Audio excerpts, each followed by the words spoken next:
The sound of heels echoed softly on the tile floor. Casey stepped into the gleaming glass building. Her hand gripped the strap of a worn-out backpack. The sleeves of her shirt were slightly wrinkled. She looked up at the towering office floors. People passed by in tailored suits and shiny shoes. A luxurious scent of designer perfume filled the lobby. She quietly walked toward the front desk. A security guard stepped in front of her. He looked her up and down without smiling, then pointed toward the back entrance. Recruitment's around the back near the loading zone. Casey pressed her lips together, said nothing. She just nodded and kept walking. Her heart was pounding, but her face stayed calm. She had prepared for this moment for a long time. The elevator opened with a soft ding. A group of employees stepped out laughing loudly. One was glued to his phone, never looked up. Another shot Casey a quick glare and walked off. She didn't take it personally, but it chilled her. Floor 13, the company's main conference room. That was where the meeting would be held. That was also where the truth would unfold. The conference room doors opened slowly. Casey walked in under a wave of stares. Blake Turner frowned when he saw her. A few people whispered something under their breath. One woman covered her mouth and giggled. Her shirt was plain, her shoes worn at the edges. They probably thought she was a temp or a janitor. Blake handed her a badge and smirked. His voice dripped with mockery and charm. "Grab us some coffee, would you? We usually go for sugar-free cappuccinos. And try not to spill anything, okay, sweetheart?" Casey took the badge, turned away. She didn't say a word, just smiled faintly. She knew exactly where she stood right now.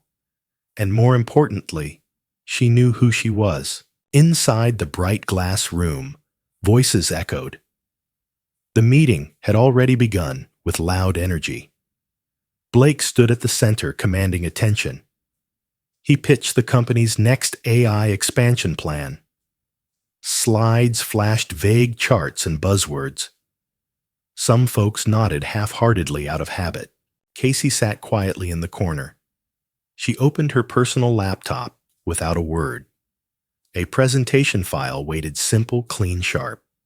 No flashy colors, no cheesy animations, just data that told the truth. She had spent 6 months researching deeply, from rural education tech gaps to user feedback, from system inefficiencies to social impact strategy. She knew how much the company was wasting, and more importantly, she knew how to fix it. When Blake wrapped up his self-important pitch, he turned toward her with a smug smile. "So, Nebraska waitress girl, you catch any of that tech talk?" The room laughed. One junior analyst muttered behind her, "I wonder what HR was thinking hiring her." Casey didn't flinch. She pressed a single key. The main conference screen flickered, then switched. A bold title appeared in clean font, Market Potential Analysis, AI in Education. The room shifted from mocking to silent. Blake turned slowly, visibly confused. Casey stood calm and measured. Her voice low, steady, unwavering. No apologies. No introduction. Just facts. Over the past 6 months, I ran a full audit. I accessed internal financial reports, interviewed past and current employees. We're ignoring a massive market opportunity. Here's the detailed plan to change that. The next slide showed 3 crisp charts. User growth up. Costs trending down. Outreach campaigns tailored to underserved students. You could hear a pin drop in that room. Only her voice carried forward rhythmically. Each number, each bullet point, each insight made heads slowly nod. A senior executive sitting near Blake spoke up. Where exactly did you get this data? Casey didn't blink. Her answer was quiet. From life. From real experience. I was once the end user, the kid who never had access to any of this. The mood in the room shifted slide by slide. Surprise gave way to quiet respect. Even Blake fell silent, wide-eyed. The girl he just mocked was now leading the room. And then Casey ended with one simple sentence. I'm Casey Miller, the newly appointed CEO by the board. I chose silence to observe first. Now, I'm ready to begin officially. No one in the room said a word. Casey still stood there, calm and composed. Blake turned awkwardly toward the CFO. Then a young woman clapped softly. A second later, more joined in.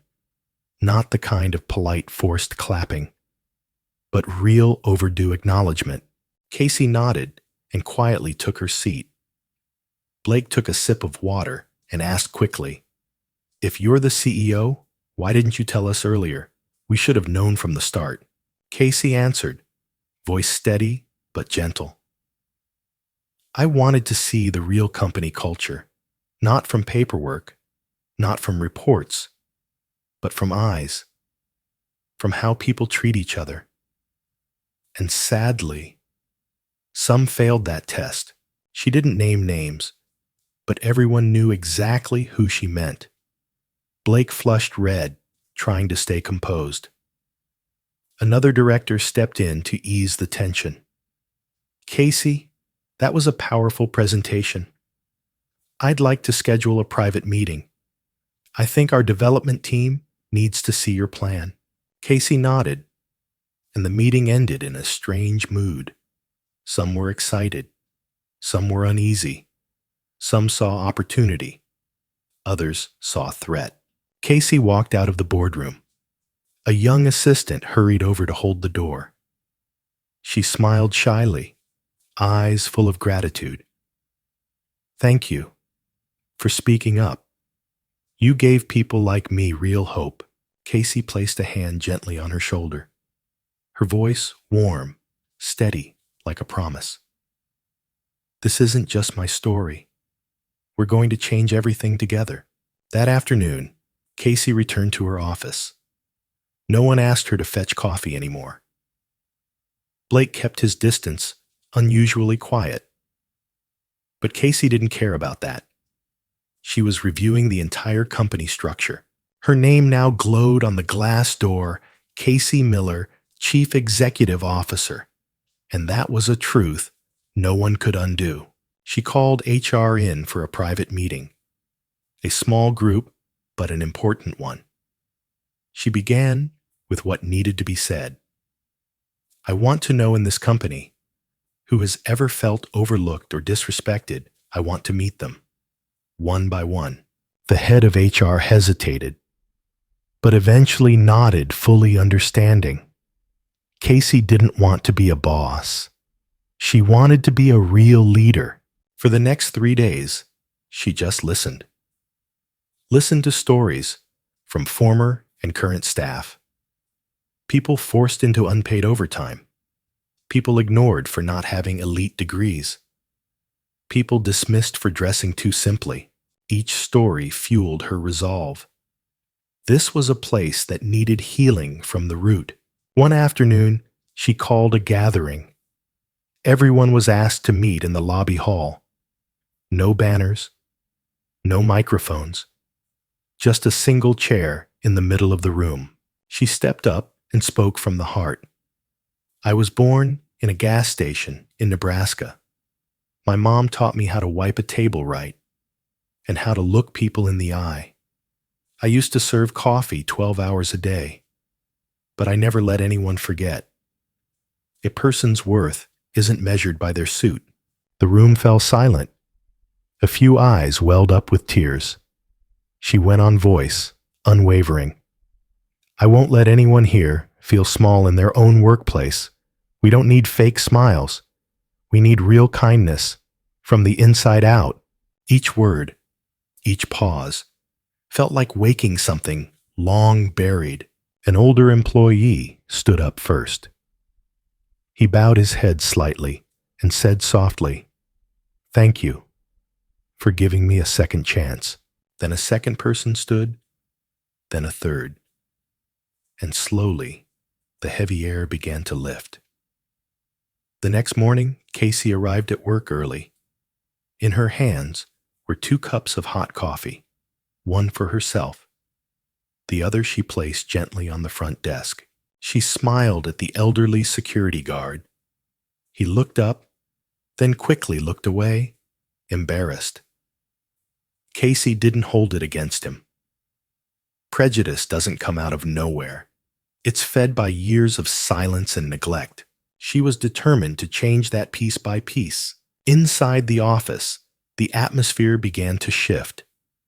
A few employees knocked on her door, hesitant but hopeful.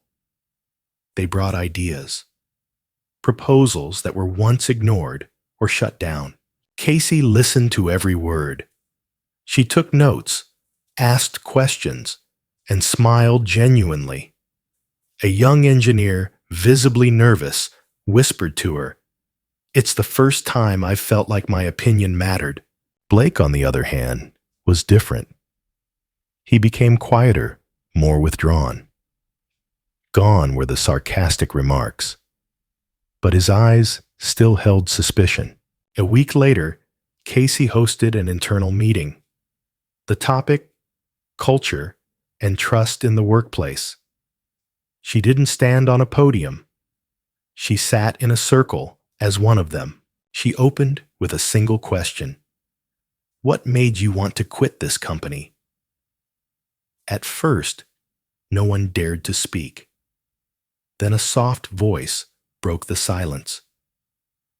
A woman from accounting said, "I was cut from the bonus list because I wasn't close to my department head." Another followed. "I was passed over for promotion because I didn't connect with the right people." One story led to another. Real stories. Raw honesty. The meeting lasted 3 hours. No one left their seat. No one checked their phone. They just listened, truly listened to one another. Casey stayed quiet, nodding after every share. She wrote it all down in her notebook, not for records, but so she wouldn't forget a single voice in that room. When the meeting ended, she stood and spoke. "Thank you for your courage today. It's not easy to speak painful truths, but it's the first step toward real change." The next day, she sent out a company-wide email. Subject: commitment to transparency and fairness. It laid out 3 key promises. All performance reviews must be supported by clear evidence. Promotions will be based on proven ability, not favoritism. Every department must appoint at least 1 independent mentor. The email ended with this line: "Every person here is a part of this company. No one is an extra hand. Each of you is the heartbeat of this organization." Blake read the email, his hand tightening slightly. He realized his position wasn't slipping because of power. It was slipping because trust had shifted, and it no longer belonged to him. That afternoon, Blake entered Casey's office. He closed the door, looked her straight in the eye. "I'm sorry," he said, like wind gliding across the desk. "I was wrong from the beginning." Casey didn't interrupt. She simply looked at him, waiting. "I thought you were a test. Just some small-town girl who didn't belong. I judged your clothes, dismissed your background. I was wrong, and I'm ready to change." Casey nodded slowly. "You don't need to apologize to me. You need to change for yourself." Blake lowered his head. For the first time in years, he was truly silent. 3 weeks had passed since Casey's announcement. The company felt like it had turned a page. No more tense, heavy meetings. No more sideways glances at the new girl. Employees started sharing ideas more openly. Teams across departments connected more freely. Some who once considered quitting came back. The office began to feel warm, alive again. But every journey faces its tests. And Casey's test came without warning. On Monday morning, headlines exploded online. An anonymous post on a forum went viral. The new CEO faked her resume to get ahead. The title blazed in red, fueling instant outrage. Below the post, hundreds of angry comments. A few former employees chimed in vaguely, claimed they'd seen Casey working in a bar. One even posted an old photo of her waiting tables. There was no solid proof, but doubt spread like wildfire. The communications team called her urgently. A nervous voice crackled through the office intercom. "Casey, we need an emergency meeting. 10 minutes. Casey sat in the boardroom expressionless. On the table, a laptop with the article on screen. The head of legal looked her dead in the eye. "How would you like to respond right now?" The PR director suggested a denial post.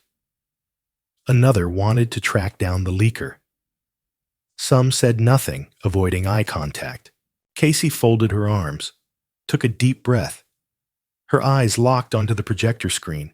"I won't deny my past. I waited tables. I washed dishes. I smiled at customers, even when exhausted. But I never, not once lied on my resume." She turned to the head of legal. "I'll release my real records. I'll show my transcripts, old contracts, my academic and work history, all of it." The PR lead stammered, "But that might just make it worse." Casey interrupted calmly. "There's nothing to fear when you've done nothing wrong." That afternoon, she went live on the company's page. No studio lighting, no makeup, just Casey in a plain shirt facing the truth. "My name is Casey Miller. I waited tables for 7 years. I studied at night at a community college. I didn't go to Harvard.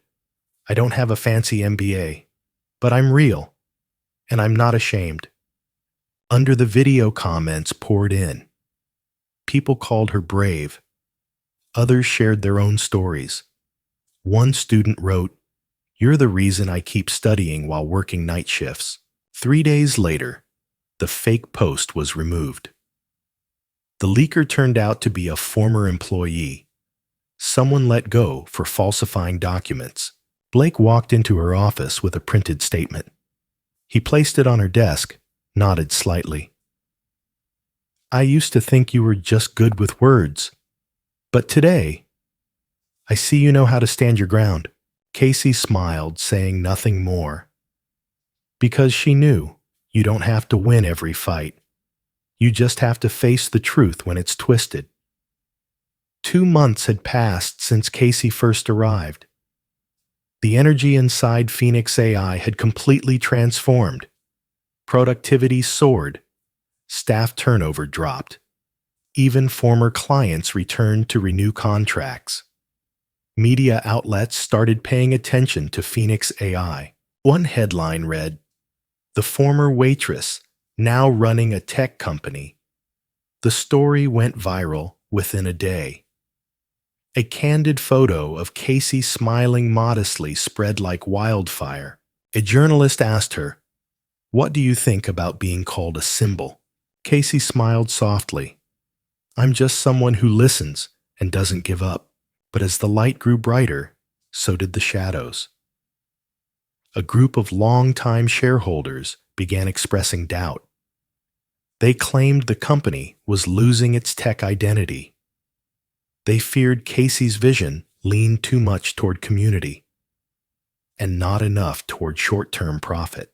An internal letter was leaked online. In it, the shareholders wrote bluntly, "We need a CEO who generates revenue, not someone driven by sentiment." Casey read the letter at 10 p.m. The office lights glowed against the quiet city street. Her hand rested on a binder marked Strategic Roadmap. The new Phoenix AI logo embossed on its cover. She didn't make calls. She didn't post a response. She simply wrote one clear email. It was sent to all shareholders, board members, and employees. Subject line, profit and purpose are not opposites. The body of the email was short, under 300 words, but every line was precise, calm, unshakable. I understand your concerns. We are a company, not a charity. But I believe that when we create true value, the profits will follow, and they will be sustainable. Tomorrow, I'll present the numbers in full. I hope you'll come with open minds. The next day, the presentation hall was packed. Every seat taken. Every corner filled. Casey didn't use emotional appeals. She simply showed quarterly data chart by chart. Growth curves. Client feedback. Employee retention stats. Her conclusion quieted the room. If we stay the course 12 months from now, our net profit will increase by 28%. And more importantly, no one has to lose their integrity to get us there. She paused. Her eyes scanned every face in the room. One shareholder stood up. He had signed the letter of doubt. He took the microphone, voice rough but clear. I used to question you. But today, I just want to say one thing. Thank you for not giving up. The entire hall rose in applause. No one wondered who she was anymore. She was Casey Miller, the woman who changed everything, with nothing but character. It was a quiet autumn morning. Phoenix AI was celebrating its 10-year anniversary. Photos of past CEOs lined the hall. Casey's portrait hung in the center. Not because she was the most famous, but because she had changed the culture the most. Hundreds of employees attended the ceremony. Some wore suits. Others wore jeans. No one cared about hairstyles or backgrounds anymore. All that remained was confidence and a sense of belonging. Casey stepped onto the stage, microphone in hand, same simple button-down shirt. No dramatic music, no flashy lights, just her gaze steady and warm. I used to be a waitress. I was once rejected for not fitting the image. I've been laughed at just for not knowing how to drink espresso the proper way. Laughter rippled gently through the room. Casey smiled too, then continued calmly. But I also learned how to listen. I learned to ask, what do people really need? I learned to say, I don't know, and I'll find out. And more than anything, I learned this trust doesn't show up on its own. It's built through daily actions, small and steady. She paused, letting the air settle around her words. I'm not here to tell a success story. I'm here to remind us all that human worth doesn't come from resumes, not from brand name clothes, not from who you know. It comes from how you treat those with less power when no one else is watching. The room went completely still. Only the soft hum of the air conditioner remained, and the quiet rhythm of hearts beating. I know out there are still people being misjudged, people being overlooked because they don't look the part.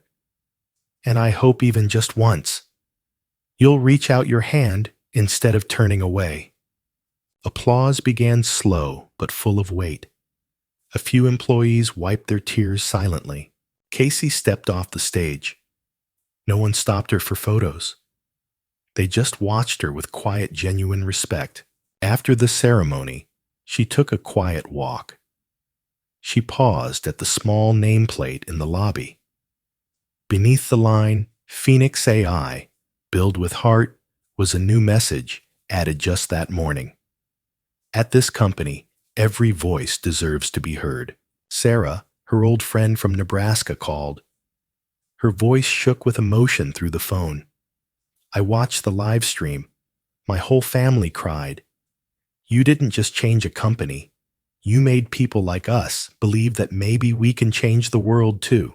Casey smiled, not the kind of smile on magazine covers, but the kind worn by someone who just completed a quiet mission. She stepped out of the building, hands empty, no trophy, no grand strategy deck, only one thing in her heart: belief. That kindness can go further than power. That truth can soothe what's been broken. And that no matter where you start, you can still end up somewhere you truly deserve. Don't judge someone by their appearance or background. The person you overlook today might be the one you admire tomorrow. Every journey begins with listening. When you give someone a chance, you're also giving yourself one. Success doesn't always need to be loud.